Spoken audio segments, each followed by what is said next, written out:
Hello guys. तो यहाँ पे हम लोग जो ट्रांस हिमालय है, जिसको हिंदी में हम लोग पार हिमालय भी बोलते हैं, मतलब हिमालय के पहले या हिमालय के जो पार करने के बाद में मिलता है।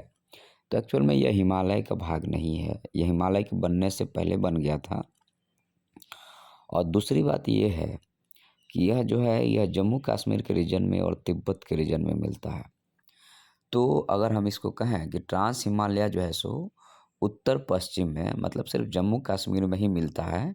और इसकी 3 श्रेणियां हैं, काराकोरम है, लद्दाख है और जास्कर है। जिसमें से काराकोरम जो श्रेणी है सबसे ऊंची है, लगभग 4000 मीटर से ऊंची है। सालों भर इसमें बर्फ रहता है। और यह जो है आपको तिब्बत साइड में जो काराकोरम श्रेणी का विस्तार, हम लोग जो कैलाश मानसरोवर के लोग यात्रा करते हैं, वो काराकोरम श्रेणी का ही विस्तार है। काराकोरम श्रेणी पे ही आपको दुनिया का सबसे ऊंचा लड़ाई का मैदान है, जिसको हम लोग सियाचिन बोलते हैं, जो इंडिया और पाकिस्तान जो है सो अपनी सेनाएं खड़ा करके रखती है हमेशा। तो ये काराकोरम श्रेणी पे ही है सियाचिन ग्लेशियर। यहाँ पे बहुत छोटे बड़े ग्लेशियर हैं, जिसमें से कुछ के नाम है आपको बियाफो होगा, बाल्टोरा होगा, सियाचिन हो गया।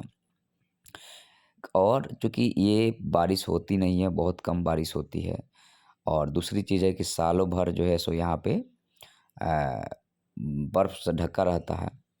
और उसके बाद में नेक्स्ट पॉइंट अगर हम कहें इसमें, तो यह जो है आपको सिंधु नदी जो है ना, वो आपको लद्दाख और जस्कर के बीच से बहती है। और यह जो है सो मानसरोवर के पास से सिंधु नदी निकलती है और लद्दाख और जस्कर से होकर के बहती है।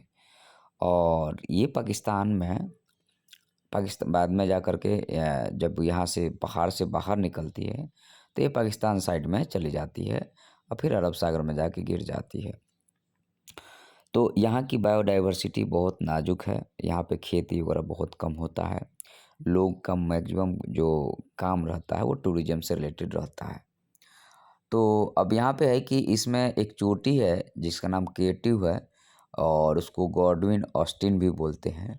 इसकी ऊंचाई 8611 मीटर है और वर्ल्ड की यह दूसरी सबसे ऊंची चोटी है, क्योंकि सबसे ऊंची आपको पता है माउंट एवरेस्ट है, 8868 है।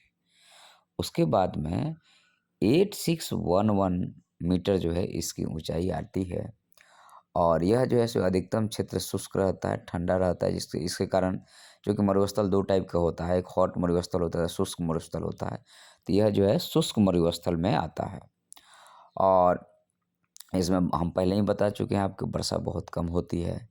और यहाँ की प्रमुख नदी जो है सो सिंधु और सतलज है। सिंधु पाकिस्तान में चली जाती है इंडिया से होते हुए, और सतलज जो है पंजाब से होते हुए चली जाती है पाकिस्तान में। ट्रांस हिमालय में जो है सो नाजुक है, हम पहले ही बता चुके हैं। यहाँ पे तिब्बती याक हो गया, नील भेर हो गया और हिम तेंदुआ जैसे छोटे मोटे जीव पाए जाते हैं। ठीक है, तो इसमें हमारा इतना ही है।